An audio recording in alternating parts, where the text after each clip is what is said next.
ඉතාලියේ San ගිමිකානෝ නගරේ තමයි අද අපි ඉන්නේ. ඉතින් ලස්සනම පෞරාණික නගරයක්. මේකේ තියෙන විශාලතම වෙනසක් තමයි ඉතින් පෞරාණික නගරේ ලස්සන කඩ තියෙනවා. ඉතින් කඩවල ඇතුලේ මොනවද ගන්න තියෙන කියලා අපි නික එක කඩයක් ඇතුලට යන්න බලන්න.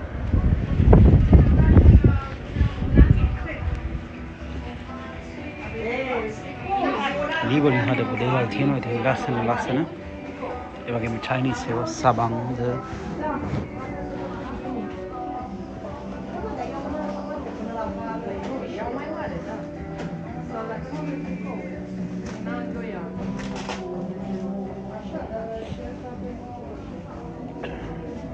sabang warga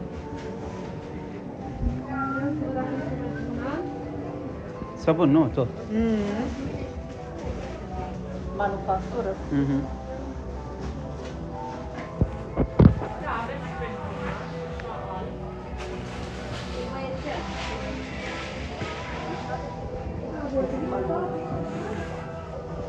ඉතින් මෙන්න මේ වගේ දේවල් තමයි ඔයාලට ගන්න වෙන්නේ.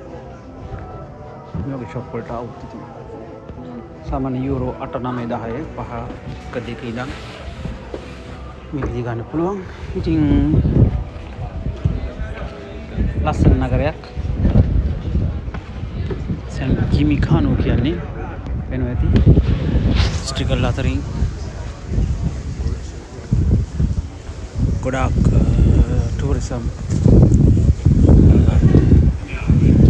ආකර්ෂණීය කරන පැරණි නගරයක්. 1920 ගණන් වල ඉඳන් නගරය මෙහෙම තමයි දියුණුවලා තියෙන්නේ. ඉතින් රයිට් අපි එනම් නැවතත් අපි යමු. මගේ channel එකේ තියෙනවා ඔයාලට වැඩි විස්තර බලා ගන්න පුළුවන්. travel with Pradeep YouTube channel එක. ඉතින් ඒක subscribe කරලා නැත්නම් දැම්ම ගිහින් subscription කරන්න. යුරෝපයේ හැම දෙයක්ම ඔයාලට දැනගන්න පුළුවන්. කොහොමද try කරන්නේ, කොහොමද රටින් රටකට යන්නේ කියලා. ඉතින් මේ බලන්න යුරෝ 19ක් 18ක් වගේ ඉන්නේ. වයින් සැන් ගිමිකානෝ කියන නගරේ නිෂ්පාදනය කරන වයින්